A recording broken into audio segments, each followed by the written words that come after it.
लहू से वज़ू और फिर वज़ू पे वज़ू, डरा हुआ हूँ ज़बाने तेरी नमाज़ों से। अस्सलाम वालेकुम नाज़रीन, अज तुहानूं एक मैं कहानी सुनानी है कि एक बादशाह सी ते ओह बेचारा जो बिस्तरे मर ते चला गया, बीमार हो गया, बुढ़ा हो गया, ज़ईफ, ओहदी कोई औलाद नहीं सी ते उन्हें ऐलान किया कि कौन वो बहादुर शख्स है जिहड़ा मेरी कबर च एक रात कड्ढेगा। तो उन्हें अपनी कबर खुदवा ली। इस कि डॉक्टर ने कहा कि बादशाह सलामत, तुसीं हुण ज़्यादा देर तक जिंदा नहीं रह सकते।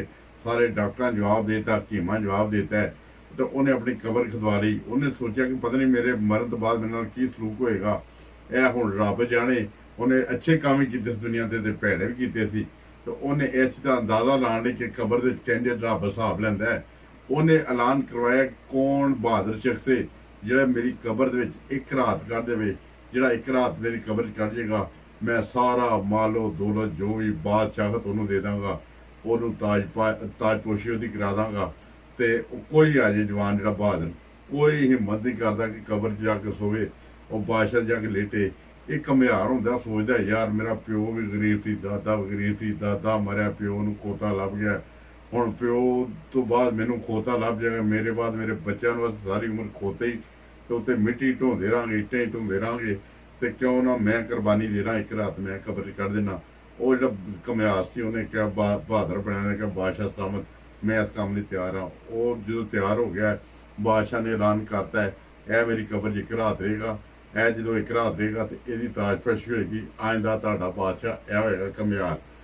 लोकी पिंड के सारे इकट्ठे हो गए, ऐलान हो गया। उत्थे जो सारे लोग इकट्ठे हुए ने, वो कबर खोदी गई। कबर खोदी गई तो कबर दे विच उहनूं जिहड़ा वो कमियार से उन्होंने लटाया गया। उतों कबर में ऐसा बंद किया कि वो साह लैन का सराख रहन का बाकी, हुण साह लैन का सराख रहन का बाकी।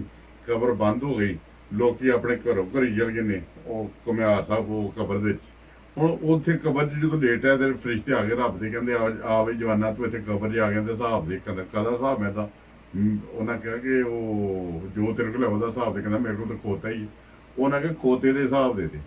उन्हें खोते का हिसाब लेना शुरू करता। हुण खोते का जो हिसाब लेना शुरू किया तो कहता कि तू फरिश्ते कह लगे तू इन फलाने टाइम तू इन पट्ठे खाना खुना नहीं टाइम से दिता, भुखा रखा सी। वो कहता हाँ हाँ याद आ गया। कहते पुट्ठे पाओ, मारो इनू लित्तर, उन्होंने पुट्ठे पा के लित्तर वजदे ने।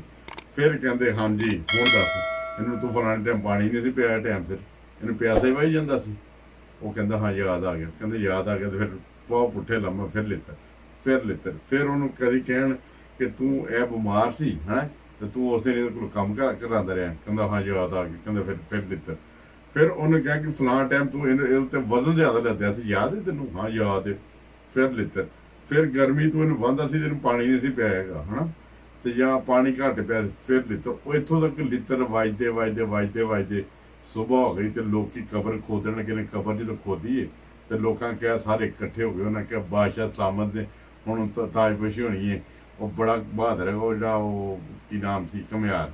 उन्हें कबर खोली, कबर का जो खुलिया थोड़ा जिहा राह बनया में, वो कमियार उथों निकलिया दौड़ा तो शूं करता। और लोगों ने दौड़िया, उन्होंने फड़िया, उन्होंने कहते आ बादशाह साहब तेरी ताजपोशी करनी। वो तो शूं करता नस्से, उन्होंने फड़िया बन बुन के उन्होंने कहते कि यार ऐसा नहीं कर, हुण ते तुहाडी बादशाह साहब ताजपोशी होनी, तुसीं बहादरी दे काम कर रहे, रात सारी वो रह रहे। वो कह लगा रब दे बंदे, और मेरे को तो सारी रात खोते का हिसाब ही दिता गया, तो मैं पूरी जनता का कितों हिसाब दागा। तो मैं इस वेले के जो पाकिस्तान के हुक्मरान ने उन्होंने मैं कहना चाहना वा, खुदा के वास्ते तुहाडा भी एक दिन इम्तिहान होएगा। तुहाडे कोलों भी रब ने पुछना है कि कमियार नूं पुछया ना खोते वाले नूं, खोते का हिसाब लिया सी, ते तुहाडे कोलों पूरी जी दुनिया जी पूरी जनता है ना पूरी मुल्क की, वह हिसाब लिया जाएगा।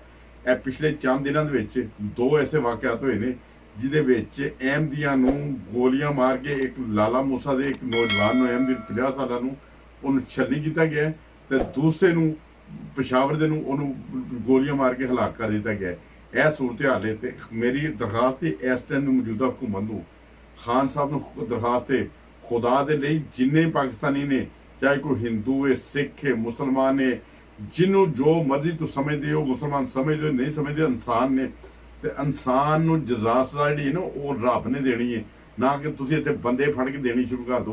तो हुण दूसरा वाक़या हो गया यह थोड़े दिनों के विच, ते इन्हां दा तुहाडे कोलों इस दुनिया के हिसाब नाल ना किसी अदालत ने दिता, ਤੇ ਉਹ ਰੱਬ ਦੀ ਅਦਾਲਤ ਵੀ ਹੈ, ਉੱਥੇ ਸਭ ਨੂੰ ਹਿਸਾਬ ਦੇਣਾ ਪਏਗਾ। ਜਿਸ ਤਰ੍ਹਾਂ ਘੁਮਿਆਰ ਨੂੰ ਖੋਤੀ ਦੀ ਵਜ੍ਹਾ ਲਿੱਤਰ ਵੱਜਦੇ ਰਹੇ ਨੇ, ਤੇ ਤੁਹਾਡੀ ਹੈ ਹਕੂਮਤ ਦੀ ਵਜ੍ਹਾ ਤੋਂ। ਅਗਰ ਹਕੂਮਤ ਦੇ ਵਿੱਚ ਕੋਈ ਦੇਖੋ, ਅਗਰ ਐਸਾ ਦੀ ਸੂਰਤ ਹਾਲ ਹੈ ਕਿ ਤੁਸੀਂ ਇਨਸਾਫ ਦੇ ਨਾਲ ਨਹੀਂ ਚੱਲੋਗੇ, ਤੇ ਇੱਕ ਵਕਤ ਇਹ ਦੁਨੀਆ ਜਿਹੜੀ ਹੈ ਇਹ ਆਣੀ ਜਾਣੀ ਹੈ। ਤੁਹਾਨੂੰ ਪਤਾ ਹੈ ਕਿ ਜੋ ਇਸ ਦੁਨੀਆ ਤੇ ਆਇਆ ਹੈ ਨਾ, ਉਹਨੇ ਜਾਣਾ ਹੀ ਜਾਣਾ ਹੈ। ਤੇ ਬਾਬਾ ਬੁੱਲੇ ਸ਼ਾਹ ਆਪਣੇ ਕਲਾਮ 'ਚ ਕਹਿੰਦਾ ਹੈ ਕਿ ਜੋ ਬਣਿਆ ਉਸ ਟਹਿਣੇ ਟਹਿਣਾ, ਤੇ ਜੋ ਜੰਮਿਆ ਉਸ ਮਰਨਾ, ਜੋ ਜੰਮਿਆ ਉਸ ਮਰਨਾ, ਤੇ ਜੋ ਬਣਿਆ ਉਸ ਟਹਿਣੇ ਟਹਿਣਾ। ਜੋ ਜਿਹੜੀਆਂ ਬਿਲਡਿੰਗਾਂ ਬਣ ਗਈਆਂ ਨੇ ਉਹ ਵੀ ਡਿੱਗ ਜਾਣੀਆਂ ਨੇ, ਤੇ ਜਿਹੜਾ ਜੰਮ ਗਿਆ ਉਹਨੇ ਮਰ ਕੇ ਇਸ ਦੁਨੀਆ ਤੋਂ ਜਾਣਾ ਵੇ, ਤੇ ਜ਼ਰੂਰ ਜਾਣਾ ਵੇ। ਤੇ ਖੁਦਾ ਦੇ ਲਈ ਉੱਥੇ ਜਾ ਕੇ ਤੁਸੀਂ ਜਵਾਬਦੇਹ ਹੋਣਾ ਵੇ। ਤੁਹਾਡੀਆਂ ਹਕੂਮਤਾਂ ਨੇ ਕਿ ਕੀ ਸਾਡੀ ਆਵਾਮ ਤੁਹਾਡੇ ਤੋਂ ਖੁਸ਼ ਸੀ? ਉੱਥੇ ਮਜ਼ਹਬੀ ਆਜ਼ਾਦੀ ਹਾਸਲ ਹੈ ਸੀ ਕਿ ਨਹੀਂ? ਜਿਹੜਾ ਕੋਈ ਕ੍ਰਿਸਚਨ ਹੈ ਆਪਣੇ ਕੀਤੇ ਦੇ ਮੁਤਾਬਕ ਇਬਾਦਤ ਕਰ ਸਕਦਾ ਹੈ।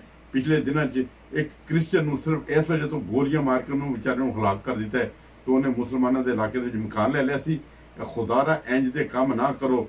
ਕਿਤੇ ਈਸਾਈਆਂ ਨੂੰ ਜਲਾਇਆ ਜਾਂਦਾ ਹੈ, ਕਿਤੇ ਅਹਿਮਦੀਆਂ ਨੂੰ ਗੋਲੀਆਂ ਮਾਰ ਕੇ ਸ਼ਹੀਦ ਕੀਤਾ ਜਾਂਦਾ ਹੈ। ਖੁਦਾ ਦੇ ਲਈ ਇਹਨਾਂ ਹਰਕਤਾਂ ਤੋਂ ਬਾਅਦ ਆਓ। ਇੱਕ ਦਿਨ ਜਦੋਂ ਰੱਬ ਕੋਲ ਜਾਣਾ ਤੇ ਇਹਨਾਂ ਸਾਰੀਆਂ ਚੀਜ਼ਾਂ ਦਾ ਸਾਡਾ ਹਿਸਾਬ ਹੋਣਾ ਹੀ ਹੋਣਾ ਵੇ। ਜੇ ਘੁਮਿਆਰ ਦਾ ਹੋ ਸਕਦਾ ਨਾ ਹਿਸਾਬ, ਉਹ ਕਹਾਵਤ ਹੈ ਜਾਂ ਜੋ ਵੀ ਹੈ, ਤੇ ਹਰ ਇਨਸਾਨ ਦਾ ਵੀ ਹਿਸਾਬ ਹੋਣਾ ਵੇ। ਤੇ ਰੱਬ ਕਹਿੰਦਾ ਹੈ ਕਿ ਜਿਹੜਾ ਅੱਲਾਹ ਤਾਲਾ ਕੁਰਾਨ ਕਰੀਮ 'ਚ ਕਹਿੰਦਾ ਹੈ, ਜਿਹੜਾ ਕਿਸੇ ਸ਼ਖਸ ਦਾ ਕਤਲ ਕਰਦਾ ਹੈ, ਉਹ ਸਮਝੋ ਪੂਰੀ ਦੁਨੀਆ ਦਾ ਉਹਨੇ ਕਤਲ ਕੀਤਾ ਗਿਆ। ਉਹ ਇੰਨਾ ਵੱਡਾ ਜੁਰਮ ਹੈ। ਤੇ ਪਾਕਿਸਤਾਨ ਦੇ ਵਿੱਚ ਜਿਹਦੇ ਮਰਜ਼ੀ ਖਿਲਾਫ ਫਤਵਾ ਕੋ ਦੇ ਛੱਡਦੇ ਨੇ, ਤੇ ਕਤਲ ਤੇ ਜਿਹੜਾ ਕੋਈ ਕਤਲ ਕਰਦੇ ਉਹਨੂੰ ਅਸੀਂ ਏਡੇ ਏਡੇ ਵੱਡੇ ਰੁਤਬੇ ਦੇ ਦਿੰਦੇ ਹਾਂ। ਯਾਰ ਕੋਈ ਖੁਦਾ ਦਾ ਖੌਫ ਕਰੋ। ਰੱਬ ਜਿਹੜਾ ਜਜ਼ਾ ਸਜ਼ਾ ਦਾ ਮਾਲਿਕ ਹੈ, ਰੱਬ ਨੇ ਬੰਦਿਆਂ ਨੂੰ ਇਖਤਿਆਰ ਨਹੀਂ ਦਿੱਤਾ। ਬੰਦੇ ਪਹਿਲੇ ਜੇ ਕੋਈ ਇਹੋ ਜਿਹਾ ਕੰਮ ਕਰਦੇ ਨੇ, ਪਹਿਲੇ ਆਪਣੀ ਔਕਾਤ ਵੇਖਣ। ਉਹ ਇਸ ਕਾਬਲ ਵੀ ਹੈ ਨਹੀਂ ਕਿਸ ਨੂੰ ਜਜ਼ਾ ਸਜ਼ਾ ਦੇ, ਮਤਲਬ ਉਹ ਸਜ਼ਾ ਦੇਣ ਦੇ ਕਾਬਲ ਵੀ ਹੈ ਨਹੀਂ। ਦੇਖੋ ਜਦੋਂ ਸਜ਼ਾ ਦੇਣ ਦਾ ਰੱਬ ਨੇ ਨਹੀਂ ਬੰਦਿਆਂ ਨੂੰ ਆਖਿਆ, ਤੇ ਬੰਦਿਆਂ ਨੂੰ ਇਹ ਕਦਮ ਜਿਹੜਾ ਖੁਦ ਨਹੀਂ ਉਠਾਉਣਾ ਚਾਹੀਦਾ, ਇਹਤਿਆਤ ਕਰਨੀ ਚਾਹੀਦੀ ਹੈ। ਅਸਲਾਮ ਅਲੈਕੁਮ ਵਰਹਿਮਤੁல்லாਹ ਵਬਰਕਾਤੁਹੂ।